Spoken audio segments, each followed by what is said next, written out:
রাধা অষ্টমী ব্রত উদযাপন করার জন্য। রাধা রানী,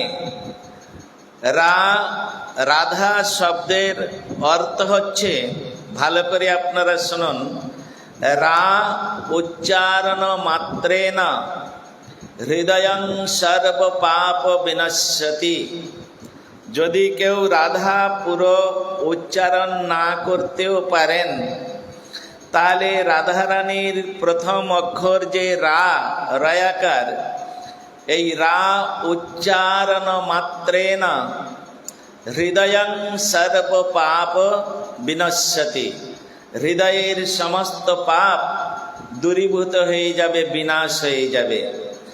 ধা উচ্চারণ মাত্রেন কৃষ্ণ প্রেম হৃদি বর্ততে। কৃষ্ণ প্রেম হৃদি বর্ততে, অর্থাৎ ধা শব্দ উচ্চারণ করার সঙ্গে সঙ্গে যে প্রেমের দ্বারায় শ্যামসুন্দরকে লাভ করা যাবে, রাধা গোবিন্দের চরণে সেবা প্রাপ্ত হওয়া যাবে, সেই যে প্রেম, সেই সাধক সাধিকার হৃদয়ে স্থাপিত হবে। এই হচ্ছে রাধা রানী শব্দের অর্থ হচ্ছে তিনি যত প্রকার আরাধ্যা দেবী আছে, সমস্ত আরাধ্যা দেবীর হচ্ছেন আরাধিকা, আরাধ্যা। এই জন্য তিনি রানী, রাধা রানী। তো আজকের আমরা এখানে সকলেই উপস্থিত হয়েছি সেই শ্রীমতী বৃষভানন্দিনী রাধা রানীর আমরা জন্মতিথি বা আবির্ভাব তিথি পালন করার জন্য। তো এই আমাদের আজকের স্নেহময়ী মা যমুনা দেবী, তিনি আমাদেরকে তাহার গৃহপ্রাঙ্গণে আমন্ত্রণ জানিয়েছেন যে রাধা রানীর জন্ম মহোৎসব, আবির্ভাব মহোৎসব তাহার বাসভবনে তিনি পালন করতে চান। এবং এই উৎসব পালনের জন্য যাহারা সহযোগিতা করেছেন, তাহার অত্যন্ত স্নেহের ভাই সুভাষ ঘড়ই, তিনিও এই উৎসবে এবং আমাদের সমস্ত গুরু ভাই ভগ্নীগণ এই উৎসবে সামিল হয়েছেন। আমাদের শ্রদ্ধেয় বাদল প্রভু ও অন্যান্য সমস্ত প্রভুগণ এই কীর্তনে রাধারানীর প্রতিবিধানের জন্য এসে উপস্থিত হয়েছেন। তো রাধারানী, আমরা বিশেষ করে ব্রহ্মাণ্ড পুরাণ আলোচনা করলে দেখতে পাই, রাধারানী তিনি যখন এই জগতে আসছেন, তখন এক এক কল্পে এক একটা রূপে তিনি এই জগতে প্রকাশিত হচ্ছেন। কখনো দেখতে পাওয়া যাচ্ছেন তিনি যমুনায় ফুলের মধ্যে ভেসে ভেসে যাচ্ছিলেন। বৃষভানু মহারাজ তিনি সকালে যমুনায় স্নান করতে গিয়ে আর এই রাধারানীকে তিনি প্রাপ্ত হলেন। এটাও আমরা শাস্ত্রের মধ্যে আলোচনা করলে পাই। আবার কখনো কখনো তিনি কীর্তিকা দেবীর গর্ভ থেকে তিনি জাত হচ্ছেন। যেমন ভগবান শ্রীকৃষ্ণ, তিনি যশোমতী মায়ের গর্ভ থেকে তিনি জাত হচ্ছেন, জন্মগ্রহণ করছেন। সেই রকম কখনো কখনো কোনো কল্পে শ্রীমতী রাধারানী তিনি কীর্তিকা দেবীর গর্ভ থেকে জন্মগ্রহণ করছেন। আবার কখনো কখনো দেখা যাচ্ছে শ্রীমতী রাধারানীর জন্মটা এই প্রকারে যে কখনো কখনো কীর্তিকা দেবী তিনি কারণবশত কোনো এক সময় এক ডিম্ব প্রসবিত করেন, আর পরবর্তীকালে সেই ডিম্ব থেকে শ্রীমতী রাধারানী তিনি জন্মগ্রহণ করছেন। বিভিন্ন কল্পে বিভিন্ন রূপে শ্রীমতী রাধারানী তিনি এই প্রকারে এসে জন্মগ্রহণ করছেন। তা সুতরাং আমাদের আরাধ্যা দেবী, আমরা একটু আগে কীর্তনের মধ্যে শ্রবণ করেছি, ব্রহ্মা শিব নারদ শ্রুতি নারায়ণে রাধিকা পদরজ পূজয়ে মানে। ব্রহ্মা शिव, नारद, 33 कोटि देवता वृंद, जख, रख, किन्नर, गंधर्वादि समस्त ऋषि वृंद, समस्त राजन्न वृंद, अनंत कोटि जीव सकले राधा रानीर कृपा लाभ करार जन्य अवনত मस्तके ताहार चरण वंदना करछेन कि कदा करिष्यसि हमां कृपा कटाक्ष भाजनम। अनंत कोटि विष्णु लोक नम्र पद मजाचिते हिमाद्रिजा पुल मजा बेरेंचि जा बरापदे अपार से देख दे सत पदांगुली नखे कदा करिष्यसि हमां कृपा कटाक्ष भाजनम। अनंत कोटि विष्णु लोक, সেই অনন্ত কোটি বিষ্ণু লোকের যত লক্ষ্মীগণ আছেন, যত নারায়ণ রয়েছেন, সকলেই তাহারা এই রাধারানীর চরণ কমল দর্শনের জন্য, তাহার কৃপা পাবার জন্য আজও পর্যন্ত তাহারা অবনত মস্তকে রাধারানীর চরণ বন্দনা করছেন। রাধারানী কেমন? मखेश्वरी क्रियेश्वरी सदेश्वरी सुरेश्वरी त्रिवेद भारतेश्वरी प्रमाण शासनेश्वरी रमेश्वरी खमेश्वरी प्रमोद काननेश्वरी ब्रजेश्वरी ब्रजाधिपे श्रीराधिके नमस्तुते। ब्रजेश्वरी ब्रजाधिपे श्रीराधिके नमस्तुते। রাধারানীর মহিমা গুণকীর্তন করতে গিয়ে পদকর্তা তিনি বলছেন মখেশ্বরী। যত প্রকার মুক্তি প্রদানের ব্যক্তি আছেন, সমস্ত মুক্তি প্রদান ব্যক্তিগণের তিনি হচ্ছেন মুক্তি প্রদাতা মখেশ্বরী। মখেশ্বরী ক্রিয়েশ্বরী, তিনি যত প্রকার শুভ কর্ম আছে তার হচ্ছে ঈশ্বরী।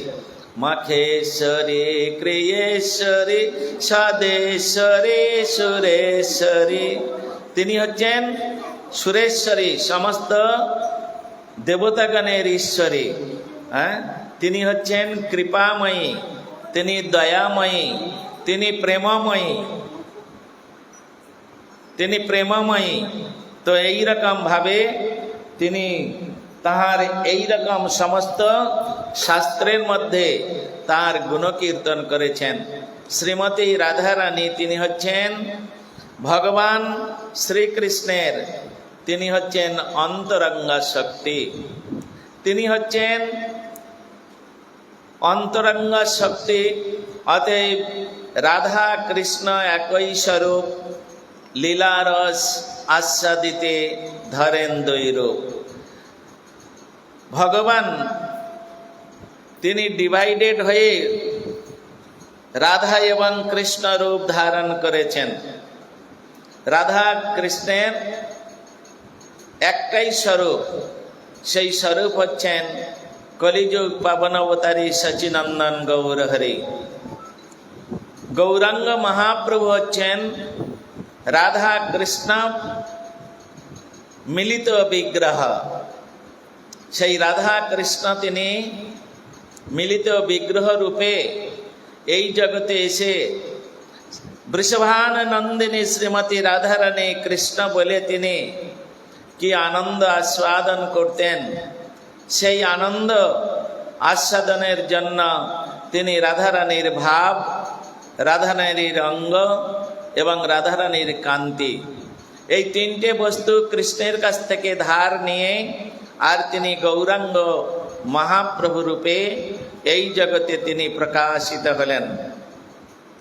তিনি ভগবানের পাবার জন্য, ভগবানকে পাবার জন্য, শ্রীমতী রাধারানীর চরণ ভজনের জন্য তিনি নিজের জীবনে আপনি আচারি ধর্ম জীবের শিখায় আপনি না কইলে ধর্ম শিখানো না যায়। নিজের জীবনে আচরণ করে তিনি জগৎকে শিক্ষা দিয়েছিলেন কেমনভাবে সাধন ভজন করলে, সাধক সাধিকার জীবনটাকে কেমনভাবে সাধন ভজনের মধ্যে প্রবেশ করালে তবে শ্রীমতী বৃষভানু রাজনন্দিনীর কৃপা লাভ করা যাবে। এত সহজে পাওয়া যাবে না। স্বয়ং ভগবান শ্রীকৃষ্ণ তিনি এই রাধারানীর কৃপা লাভ করার জন্য তিনিও পর্যন্ত রাধে রাধে বলে নৃত্য করছেন, রাধে রাধে বলে কীর্তন করছেন। চন্দ্র দীপিকা বলে একটি গ্রন্থ আছে, সেই গ্রন্থের মধ্যে স্বয়ং ভগবান শ্রীকৃষ্ণ তিনি বলছেন, মম নাম সতে নৈব রাধা নাম সদুত্তমম যস্মরেৎ সদা রাধাং ন জানে তস্য কিং ফলম।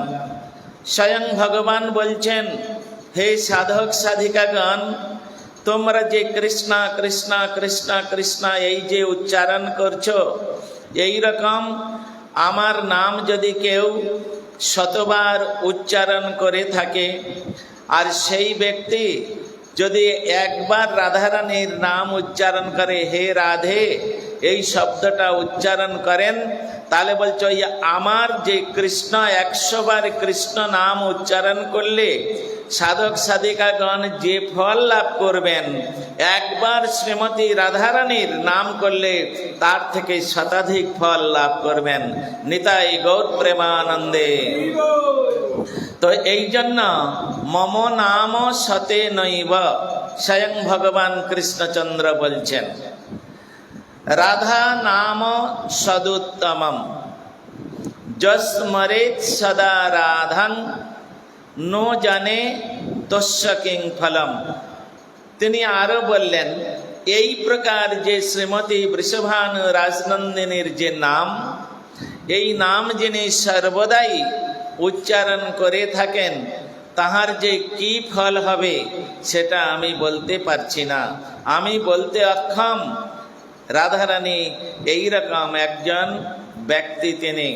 সুতরাং আমাদেরকে অনেকে প্রশ্ন করেন, আমরা তো লক্ষ্মীকে মা বলে থাকি, মা লক্ষ্মী বলে থাকি, দুর্গাকে মা দুর্গা বলে থাকি, কালীকে মা কালী বলে থাকি, তাহলে রাধারানীকে মা রাধারানী বলবো না কেন?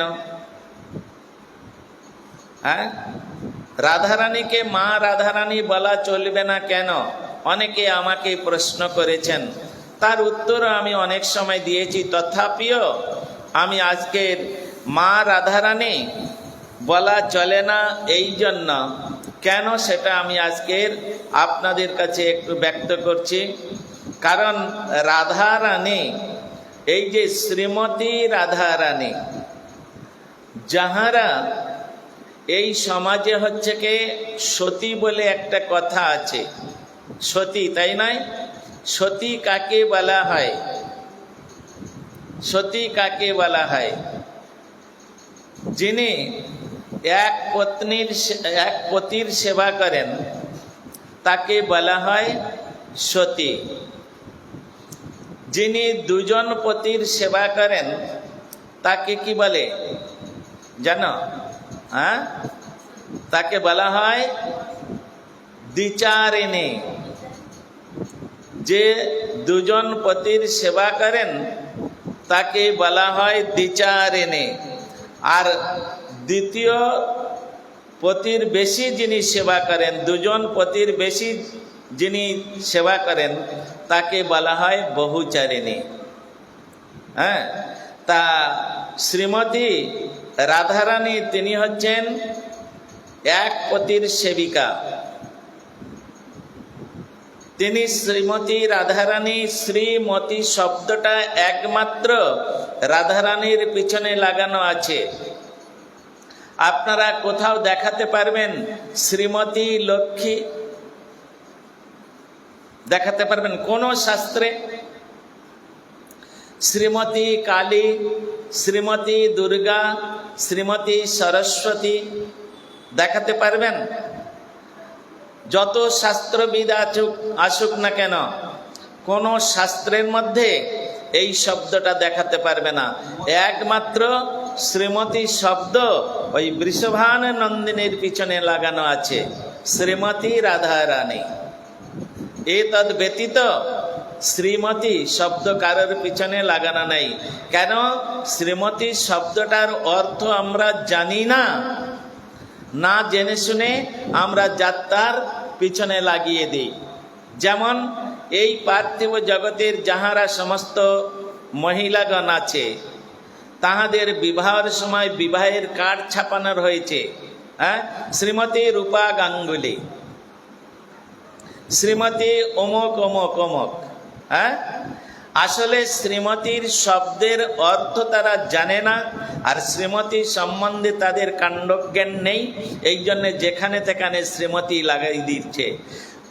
লক্ষ্মী দেবী যে শব্দটা নিতে পারছেন না তার নামের আগে, দুর্গা দেবী যে শব্দটা নিতে পারছেন না তার নামের আগে, তাহলে এই পার্থিব জগতের একটা নারীর পিছনে এই শ্রীমতী লাগানো হবে কি করে? এটা বিচার্যের বিষয়। আমাকে বলুন আপনারা, কি করে লাগানো হবে? যে শব্দটা স্বয়ং লক্ষ্মী দেবীর নেবারও ক্ষমতা নেই। কেন? লক্ষ্মী দেবীকে অনেক সময় কৌতুকবশত বলা হয়েছে তিনি দ্বিচারিণী। এই দ্বিচারিণী শব্দ যার পিছনে আছে, তার পিছনে শ্রীমতী লাগানো যাবে না। এই পার্থিব জগতের যত নারী দেখবেন, এরা সব কেউ দ্বিচারিণী, কেউ বহুচারিণী। হ্যাঁ, কেউ বহুচারিণী। সুতরাং একমাত্র সতী থাকতে হয়, তো তিনি জগতে একমাত্র শ্রীমতী বৃষভান নন্দিনী। বলে শ্রীমতী শব্দের অর্থটা কি? না, শ্রী শব্দে হচ্ছে সুন্দর। শ্রী শব্দটা হচ্ছে সুন্দরতার প্রতীক। নিখিল বিশ্ব ব্রহ্মাণ্ডে যত সুন্দর বস্তু আছে, হ্যাঁ, সেই সুন্দর বস্তুকে না জানলে বলো না। এই জগতে যত সুন্দর বস্তু আছে, সুন্দর হচ্ছে পুংলিঙ্গ, সুন্দরী হচ্ছে স্ত্রীলিঙ্গ। এই কাণ্ডজ্ঞানটুকু আমাদের থাকতে হবে, তা না হলে গড়বড় হয়ে যাবে। নিখিল বিশ্ব ব্রহ্মাণ্ডের সব থেকে সুন্দর বস্তু হচ্ছেন রাধা রামন শ্রীকৃষ্ণ, বা যশোদানন্দন বা নন্দনন্দন। তিনি হচ্ছেন নিখিল বিশ্ব ব্রহ্মাণ্ডের মধ্যে সব থেকে সুন্দর বস্তু। সেই সুন্দর বস্তুর প্রতি একমাত্র যার মতি আছে, যিনি এই সুন্দর বস্তুর থেকে মতিটা নিয়ে অন্য কারোর প্রতি লাগান নেই, তিনি হচ্ছেন একমাত্র শ্রীমতী। শ্রী শব্দে সুন্দর, সুন্দর বস্তুর প্রতি যার মতি, তিনি হচ্ছেন শ্রীমতী। তাহলে লক্ষ্মীকেও বলা হবে না শ্রীমতী। কেন?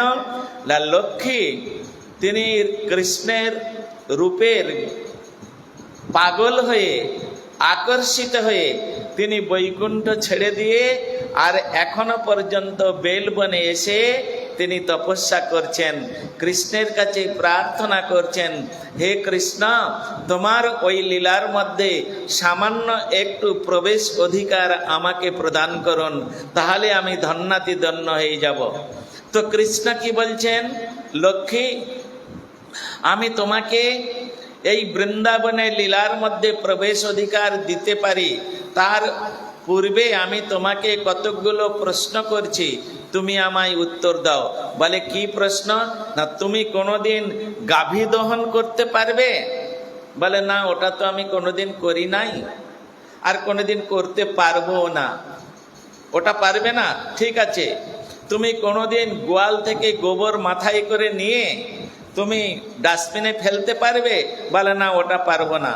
কোনদিন কাঁচা গোবর থেসে গুঁটে চাবড়া দিতে পারবে? বলে না, ওটাও পারবো না। বলে তাহলে আর তোমার বৃন্দাবনে আসতে হবে না, তুমি যমুনার ওপারে ওই বেলবনে থাকো। যার এইসব করার অধিকার হয়েছে, এই সমস্ত কাজগুলো যিনি করতে পারবেন তিনি এই বৃন্দাবন লীলায় আমার লীলার মধ্যে প্রবেশ করতে পারবেন, এতদ ব্যতীত কেউ পারবে না। শিব ঠাকুর বৃন্দাবনে যে বংশীবট রয়েছেন যমুনার তীরে, ওইখানে যখন ভগবান শ্রীকৃষ্ণ তিনি শতকোটি গোপী নিয়ে রাসলীলা করবেন মনস্থ করেছেন, আর সেই সময় শিব ঠাকুর কি করেছেন, তিনি ওই ভগবানের রাসলীলা দর্শন করবেন বলে তিনি একটা শাড়ি টাড়ি পরে আর গোপী রূপ ধারণ করে আর তিনি কি করেছেন, ওই রাসলীলার মধ্যে প্রবেশ করে কোনো এক কোণে বসে আছেন। এখন শিব ঠাকুর ওখানে যাবার পূর্বে তিনি যোগমায়া দেবীর কাছে শরণাগত হয়েছেন। হ্যাঁ, হে যোগমায়া দেবী, আমার কৃষ্ণের রাসলীলা দর্শন করার বড়ই ইচ্ছা। এদিকে বলা আছে হরি হর এক আত্মা।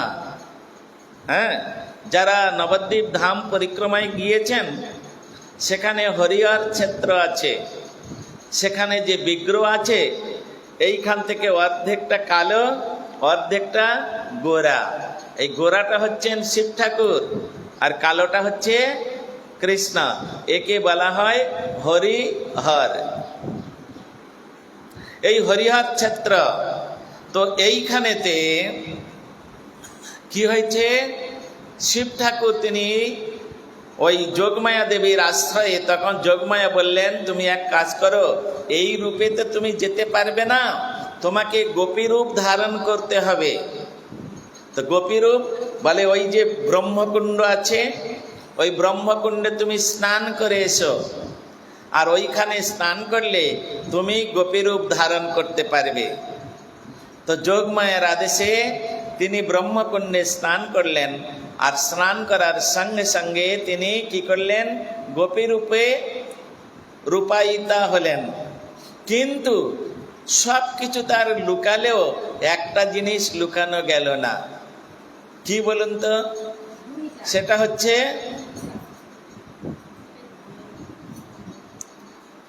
হচ্ছে একমাত্র তার ললাটের তিলক।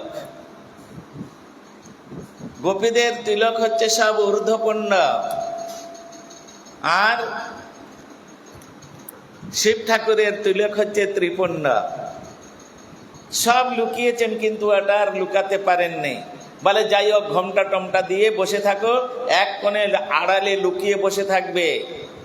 হ্যাঁ, ও তো যোগমায়া দেবীর আদেশে ওই ঈশান কোণে রাস লীলার যেখানে হবে সেই স্থানের ঈশান কোণে চুপচাপ একদম বসে আছেন। তো খানিকটা লীলা হওয়ার পরে কৃষ্ণ তো বুঝতে পেরেছেন শিব ঠাকুর এখানে এই লীলা দর্শনের জন্য অপেক্ষা করছে। তখন তিনি গোপীদের মনে প্রেরণা দিলেন কৃষ্ণ, যে দেখো আমি কিন্তু এইখানে আজকে রাসলীলা করে কোনো আনন্দ পাচ্ছি না, নিশ্চয়ই এখানে কোনো বিজাতীয় ব্যক্তি এসে প্রবেশ করেছে, তোমরা একটু ভালো করে দেখো তো। খুঁজতে খুঁজতে খুঁজতে খুঁজতে ধরা পড়েছে, আরে এ একটা গোপী ঠিকই, কিন্তু এই গোপীটাকে তো আমরা কোনোদিন দেখি নাই বৃন্দাবনে। হ্যাঁ, আর আমাদের সবার তিলক এইরকম, এর তিলক এইরকম আছে কেন, এই বলে আর বেধড়ক পিটন। হ্যাঁ, একেবারে সঙ্গে সঙ্গে গুলচা টুলচা এটা সেটা নানা রকম মারামারি আরম্ভ করেছে। আর তখন শিব ঠাকুর তখন বাঁচাও বাঁচাও বাঁচাও বাঁচাও করছে, সবাই যদি একটা করে কিল দেয়, হ্যাঁ, তাহলে বেচারার কি অবস্থা হবে। তখন বাঁচাও, তখন তাড়াতাড়ি করে যোগমায়া সেখানে এসে উপস্থিত হলেন। যোগমায়া বললেন, গোপীগণ তোমরা ওকে মেরো না, ওকে আমি এখানে থাকার জন্য আদেশ দিয়েছি, ও আমার কাছে শরণাগত হয়েছিল, আর এই জন্য আমি ওকে আদেশ দিয়েছি ও এক কোণে বসে তোমাদের এই লীলা একটু দর্শন করবে। হ্যাঁ, এই জন্য সেদিন থেকে ওই শিব ঠাকুরের নাম হয়েছে ঈশান। হ্যাঁ, শিব ঠাকুরের একটা নাম আছে ঈশান। কেন? তিনি ঈশান কোণে অবস্থান করেন। হ্যাঁ, ঈশান কোণ কোনটাকে বলে? উত্তর এবং পূর্ব কোণকে ঈশান কোণ বলা হয়। পূর্ব এবং উত্তর কোণকে ঈশান কোণ বলা হয়। ওই ঈশান কোণটা হচ্ছে শিব ঠাকুরের স্থান। হ্যাঁ, আর এমনি কথাই বলে সবাই, আপনারা বলেন দেবাদিদেব মহাদেব, তাই না? দেবাদিদেব মহাদেব, তিনি দেবতাদের দেবতা, এই শিব ঠাকুর। এই জন্য তিনি ঈশান কোণে স্থান পেয়েছেন। যত দিক আছে, 10টা দিক আছে, তো 10টা দিকের মধ্যে ঈশান দিক হচ্ছে সব থেকে শ্রেষ্ঠ দিক। এই জন্য কোনো বাড়ি টাড়ি তৈরি করতে গেলে ঈশান কোণে ঠাকুর ঘর করতে হয়।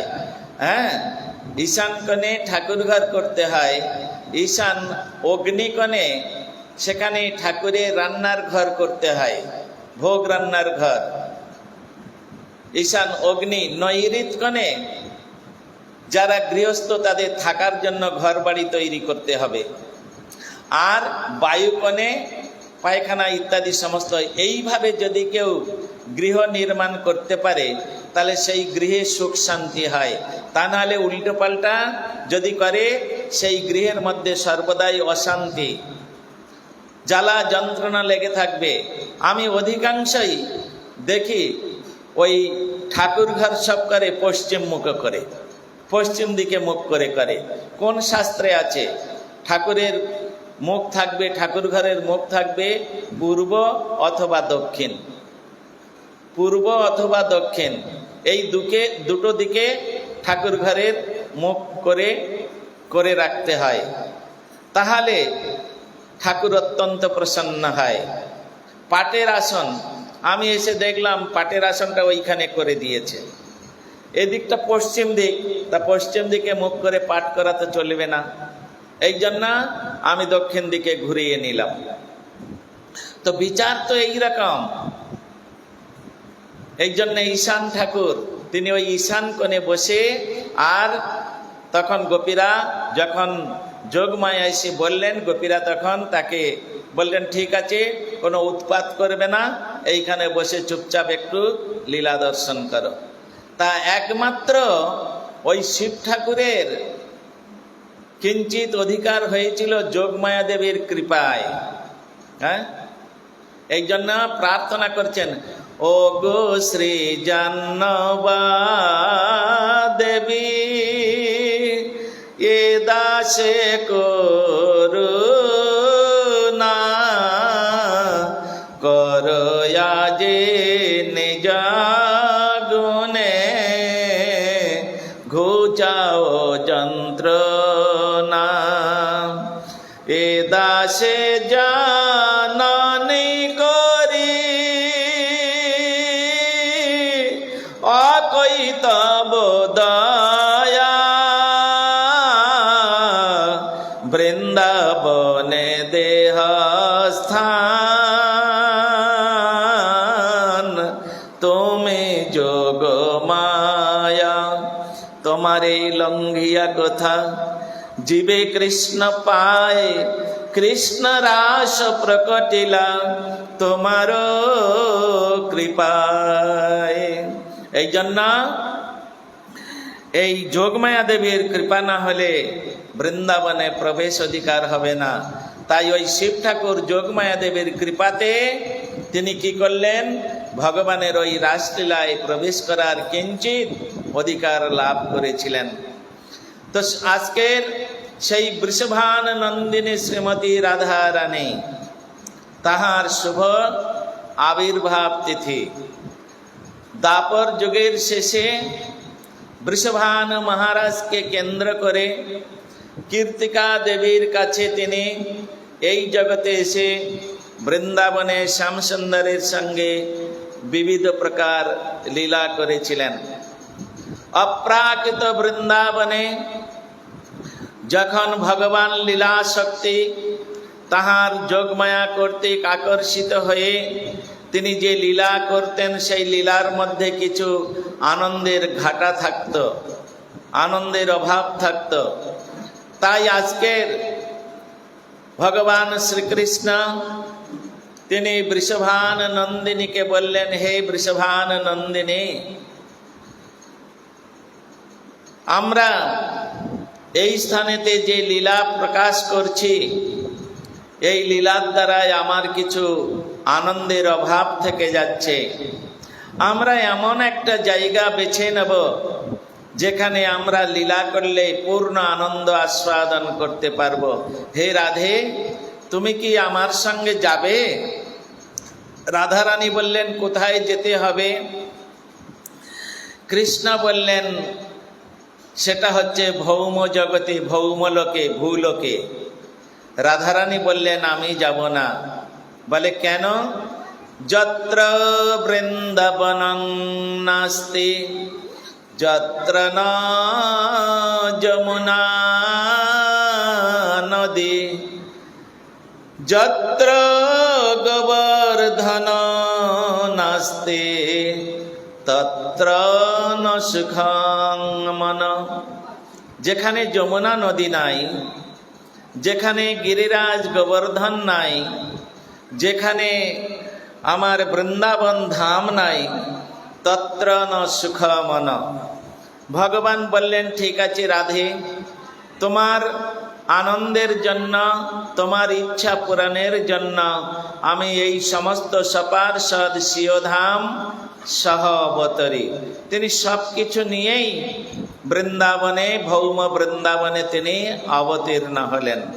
আর এই স্থানেতে এসে তিনি নানা প্রকার লীলা করলেন। তবে তিনি প্রতিজ্ঞা করে এসেছিলেন, তিনি শ্যামসুন্দরকে বলেছিলেন, হে শ্যামসুন্দর, আমি ভৌম জগতে যাব, কিন্তু ওইখানে যখন আমি অবতীর্ণ হব তখন আমি চোখ বন্ধ করে থাকব, কারণ ওইখানে গিয়ে সর্বপ্রথম আপনার শ্রীমূর্তি আমি দর্শন করব। এ তদ ব্যতীত আমি যেন কারোর মুখ না দেখি। শ্যামসুন্দর বললেন, তাই হবে। এই বলে শ্রীমতী রাধা রানী যখন এই জগতে তিনি আবির্ভূতা হলেন, এই জগতে যখন জন্মগ্রহণ করলেন, কীর্তিকা দেবীর গর্ভ থেকে তিনি যখন জাত হলেন, তখন তিনি চোখ বন্ধ করে তিনি অবতীর্ণ হলেন। সকলেই মনে করলেন কীর্তিকা দেবীর অনেক দিন পরে একটি কন্যা সন্তান হয়েছে, কিন্তু এই সন্তানটি কি? অন্ধ। এই জন্যে কীর্তিকা দেবী তিনি নানা প্রকারে দুঃখ প্রকাশ করতেন। একদিন কি হয়েছে, মা যশোমতী কৃষ্ণকে নিয়ে ওই সুতিকা গৃহে, যেখানে আমার কীর্তিকা দেবী বৃষভান নন্দিনীকে নিয়ে তিনি অবস্থান করছেন, সেই সুতিকা গৃহে মা যশোমতী কৃষ্ণকে নিয়ে তিনি চলে আসলেন। কৃষ্ণ ততদিনে রাধারানীর থেকে কৃষ্ণ কতদিনের বড়? রাধারানী হচ্ছেন কৃষ্ণের, রাধারানীর থেকে কৃষ্ণ বড় হচ্ছে 11 মাস 15 দিনের বড়। তাই এই 11 মাস 15 দিন মানে 1 বৎসর তিনি একটু একটু হামা টানতে শিখেছে।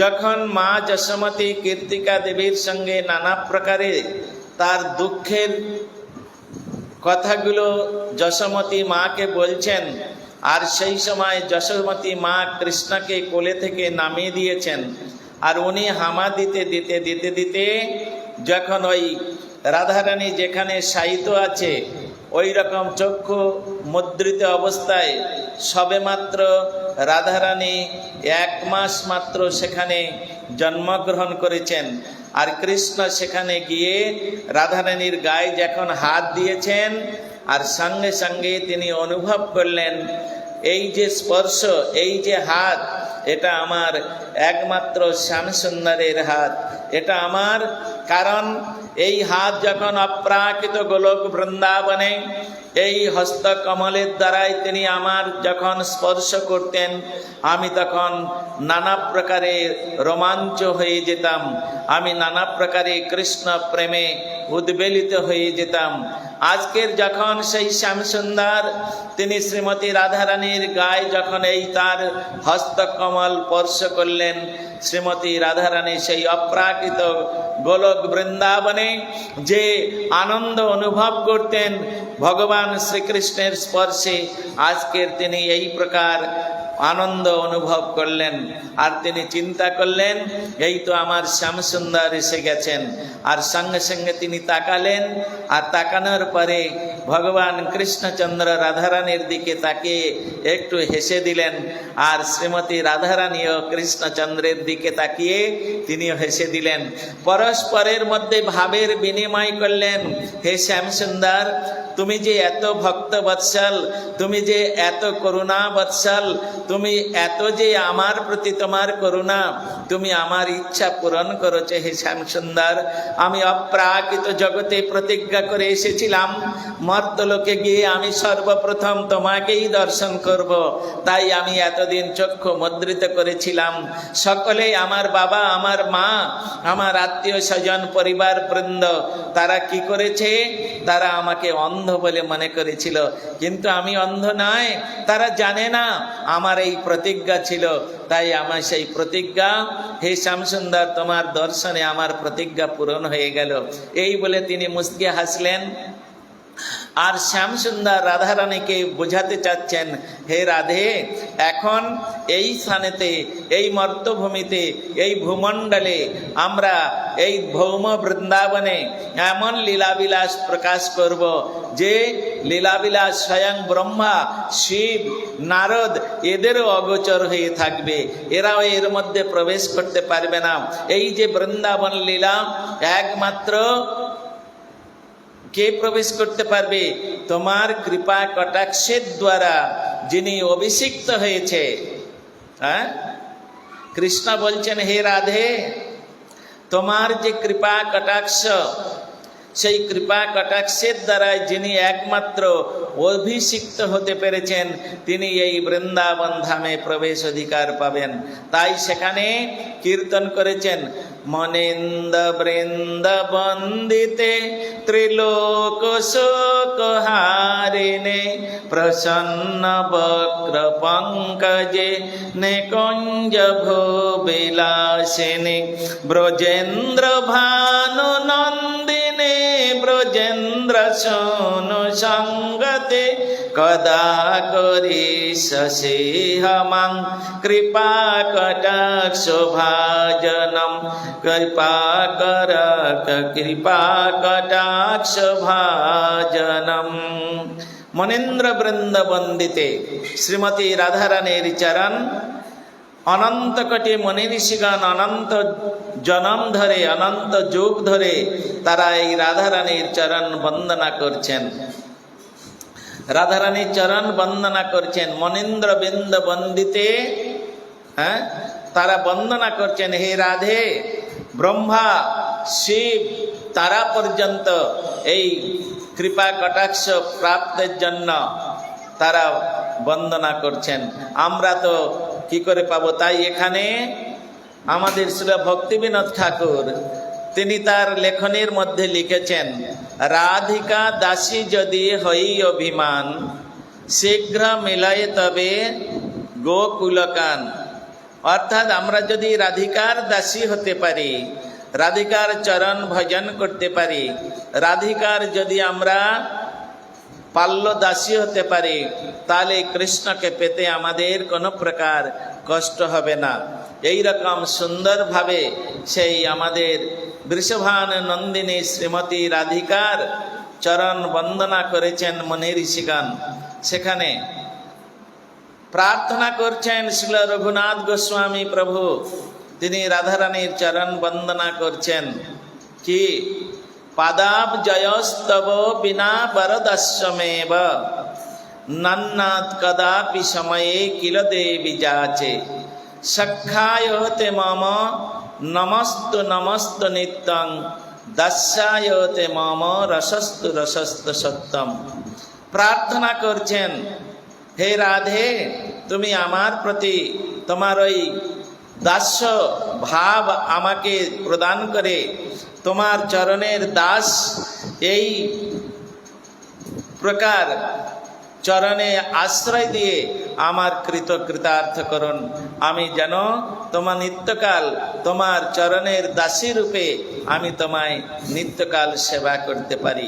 এই রকমভাবে বহু সমস্ত স্তব স্তুতির দ্বারাই শ্রীল রঘুনাথ গোস্বামী, শ্রীল রূপ গোস্বামী ও ষড় গোস্বামীগণ, শ্রীল কৃষ্ণদাস কবিরাজ গোস্বামী প্রভু, বৃন্দাবন দাস ঠাকুর ও গুরুপাদ পদ্ম আচার্য বৃন্দ, তারা সকলে এই প্রকার এই যে মদীশ্বরী ইষ্টদেবী বৃষভানন্দিনী শ্রীমতী রাধারানীর কথা তাহারা বহুবিধভাবে অস্মদীয় গুরুপাদ পদ্ম এই রাধা তত্ত্ব সম্বন্ধে বহু কথা তিনি আলোচনা করেছেন। সেগুলো ধীরে ধীরে ধীরে ধীরে আমাদের অধিকার অনুসারে, আমাদের যোগ্যতা অনুসারে আমরা সেগুলো আলোচনা করব। রাধা তত্ত্ব এমন গোপনীয় তত্ত্ব, রাধা তত্ত্ব এমন নিগূঢ় তত্ত্ব, সেটা সব সময় সব জায়গায় সব রকমভাবে আলোচনা করা চলে না। সেই রকম কোনো রসিক ভক্ত হলে, সেই রকম কোনো রসিক যদি সাধক সাধিকা হয়, তাহারা এই রাধা তত্ত্ব আস্বাদন করার জন্য তারা রাধারানীর চরণে প্রার্থনা করবেন। যতক্ষণ পর্যন্ত সেই রাধারানীর কৃপা কটাক্ষ তার প্রতি বর্ষিত না হবে, ততক্ষণ পর্যন্ত এই রাধা তত্ত্ব সম্বন্ধে কোনোদিন তিনি রাধারানীর তত্ত্বের মধ্যে প্রবেশ করতে পারবে না। এই রকমভাবে রাধা তত্ত্ব নিরূপিত হয়েছে। অনন্ত কোটি বিষ্ণু লোক, তাহারা অনন্ত কাল ধরে, অনন্ত যুগ ধরে তাহারা রাধারানীর চরণ প্রার্থনা করছেন এই রাধা তত্ত্ব জানার জন্য, পারছে না, তাই প্রার্থনা করছেন, হে রাধে কদা করিষ্য সিংহমাং কৃপা কটাক্ষ ভাজনম। কবে আমি তোমার সেই কৃপা কটাক্ষের দ্বারায় অভিভূত হয়ে, অভিষিক্ত হয়ে আমি তোমার চরণ কমল বন্দনা করার অধিকার লাভ করব। এই রকম ভাবে সমস্ত প্রার্থনা করেছেন। সময় সংক্ষেপ, সকলেই কিছু কিছু হরিকথা পরিবেশন করবেন।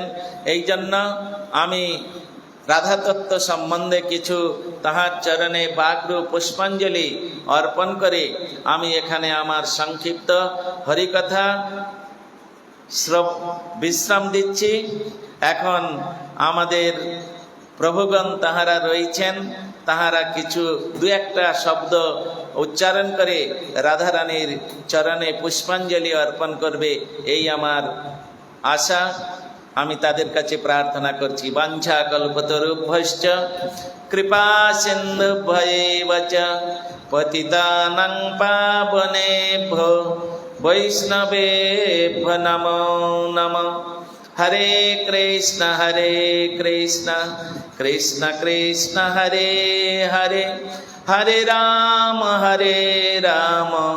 রাম রাম হরে হরে। बोलो वृषभानंदिनी श्रीमती राधा रानी की जय। अष्ट सखी शिरोमणि श्रीमती राधा रानी की, वृंदावन विलासिनी श्रीमती राधा रानी की, कानो मन मोहिनी राधा रानी की। बोलो वृषभानंदिनी श्रीमती राधा रानी की जय। जय श्री राधे श्याम निताई गौर प्रेमानंदे हरि हरि बोल।